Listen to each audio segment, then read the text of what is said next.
Why does an apple fall down, but a rocket goes up? Why can you hear thunder before you feel rain? That's physics. Physics is the study of matter, energy, and how they interact, from the smallest particle to the entire universe.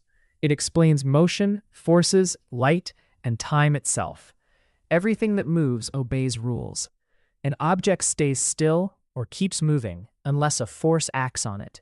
Push a ball, and it rolls until friction slows it down.